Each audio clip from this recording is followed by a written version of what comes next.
No mundo dos mistérios, o conceito de um grande desacobertamento é fascinante e inquietante. Imagine um dia em que governos e instituições revelassem tudo o que soubessem sobre especificações inexplicáveis, vida extraterrestre e tecnologias avançadas. Isso poderia transformar nossa compreensão do universo e de nosso lugar nele, mas também desafiar opiniões e estruturas sociais. Estamos prontos para lidar com uma verdade tão profunda? O desacobertamento não seria apenas um evento, mas o início de uma nova era de questionamentos e descobertas. Em um novo documentário ainda a ser lançado, Jay Stratton, ex-diretor da Força-Tarefa OVNI do governo dos Estados Unidos, confirmou a presença alienígena em nosso planeta.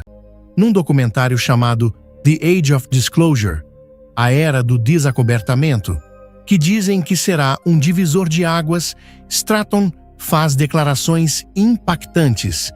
Por mais de 16 anos, em nome do governo dos Estados Unidos, trabalhei como um oficial de inteligência sênior sobre o tópico de fenômenos aéreos não identificados.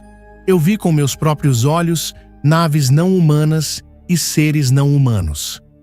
Como publicado pelo site hollywoodreporter.com, este deverá ser o filme que tenta mostrar a realidade alienígena no nosso planeta mais bem fundamentado e credível já feito.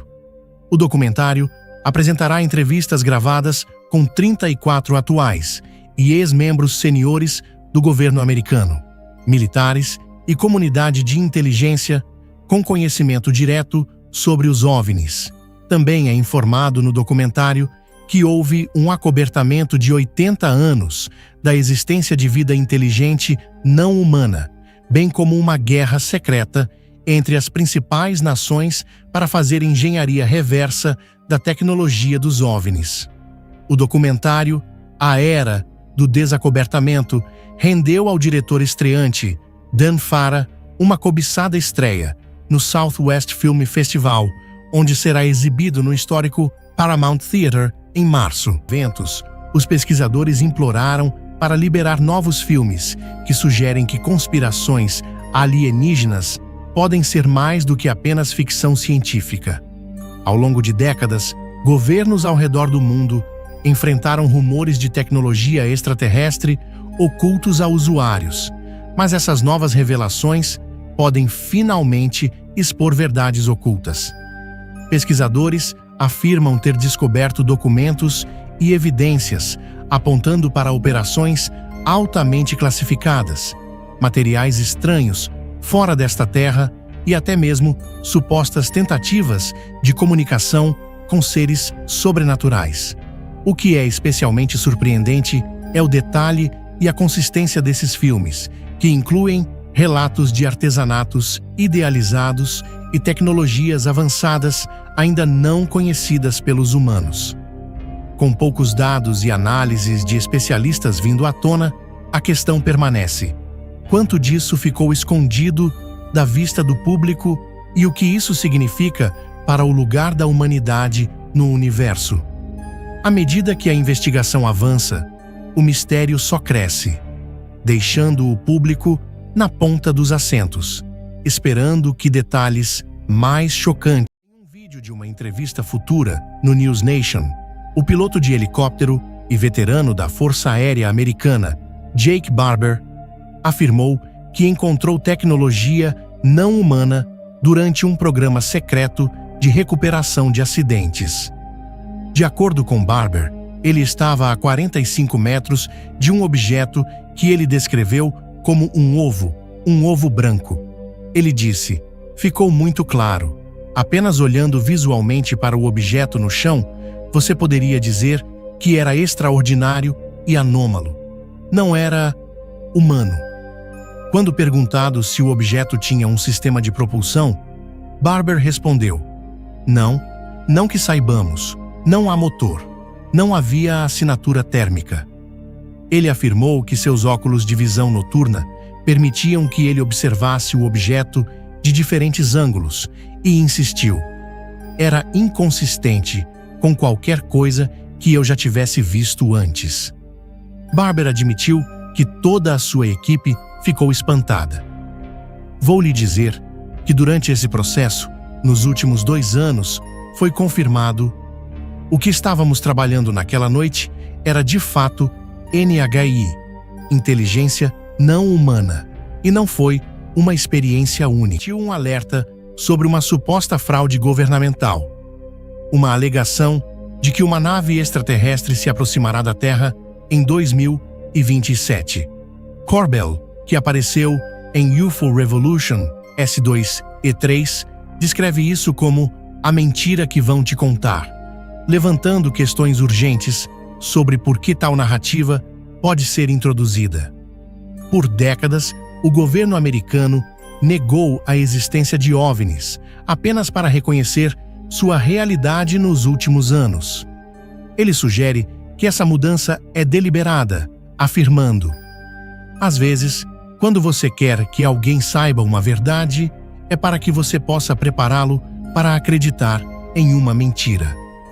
Ele vincula a linha do tempo de 2027 a rumores de documentos confidenciais que datam da década de 1970, sugerindo uma estratégia de décadas para se preparar para esse momento.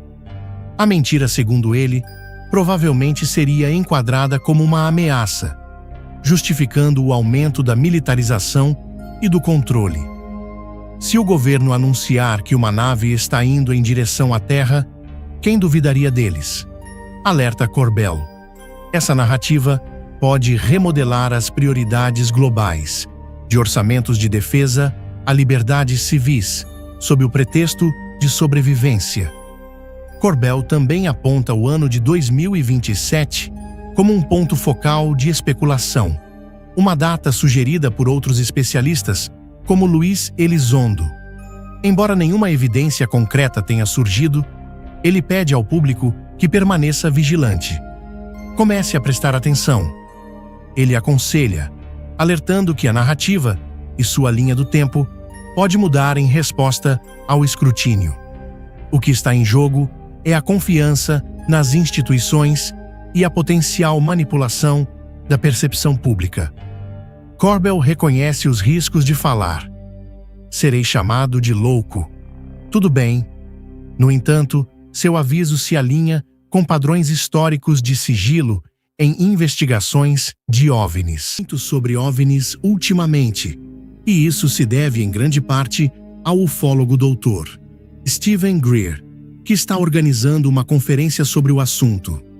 Várias pessoas foram convidadas a compartilhar suas ideias como parte de um evento transmitido online, no qual Eric Hecker descreveu o Polo Sul como um centro de controle de tráfego aéreo para alienígenas.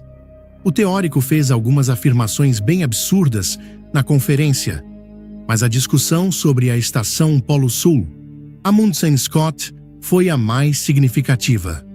Hecker afirmou que em 2010 a Raytheon, o conglomerado aeroespacial e de defesa dos Estados Unidos, o escolheu para ser contratado no centro de pesquisa, operado pela Fundação Nacional de Ciências dos Estados Unidos. Segundo Hecker, havia muito mais na estação do que se podia ver à primeira vista. Ele afirmou que a estação, na verdade, operava como um centro de controle de tráfego aéreo.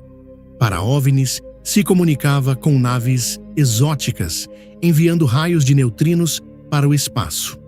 Hecker foi além ao falar sobre módulos ópticos digitais, enterrados a 1 milha abaixo da superfície sob o gelo. Ele alega que eles foram enterrados para detectar interações de neutrinos, sendo profundos o suficiente para não interferir nas leituras de radiação.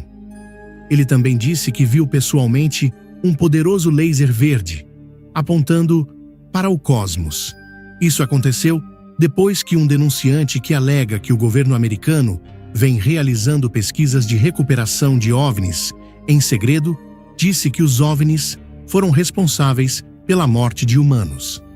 David Grush trabalhou para a Agência Nacional de Inteligência Geoespacial, NGA, e para o Escritório Nacional de Reconhecimento, ENRO, e esteve envolvido na Força-Tarefa de Fenômenos Aéreos Não Identificados.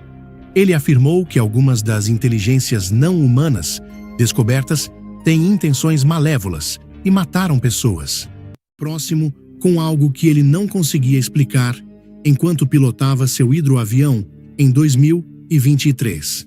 Tiao, que voou em 3 missões de ônibus espaciais e também serviu a bordo da Estação Espacial Internacional por vários meses como comandante da Expedição 10, deixou a NASA em 2005 e desde então se tornou um empreendedor de sucesso, palestrante motivacional e consultor de engenharia no setor privado. Na época em que o avistamento ocorreu, ele estava voando em seu hidroavião particular de 4 lugares sobre o Texas quando observou o que descreveu como 2 esferas perfeitamente lisas a uma altitude de cerca de 2.700 metros. As esferas estavam situadas a aproximadamente 6 metros de distância dele e tinham 1 metro de diâmetro. Não vi nenhum meio visível de propulsão, então não sei o que seria, disse ele ao New York Post em uma entrevista. Você tem que ter um motor a jato, ou uma hélice, ou algo assim. Não havia nada ao meu redor, além do Cabo do Texas, a 9.000 pés, neste plano de voo por instrumentos, e de repente, essas coisas apareceram. Eles estavam se movendo quase na mesma velocidade que eu na direção oposta, cerca de 100 a 150 km por hora. Se um avião passasse por mim tão rápido, eu sentiria seu rastro. Ele teria perturbado o ar ao redor do meu avião. Tiao observou que os objetos se assemelhavam a um que ele tinha visto em uma imagem capturada por uma câmera sobre o Iraque que tinha sido investigada pelo Escritório de Resolução de Anomalias em todos os domínios, a ARO do Pentágono. Foi nisso que me fez pensar. Ele acrescentou. Eu me pergunto se isso é a mesma coisa. Você pode ouvir Tiao descrever seu encontro sobre o fenômeno recente dos drones.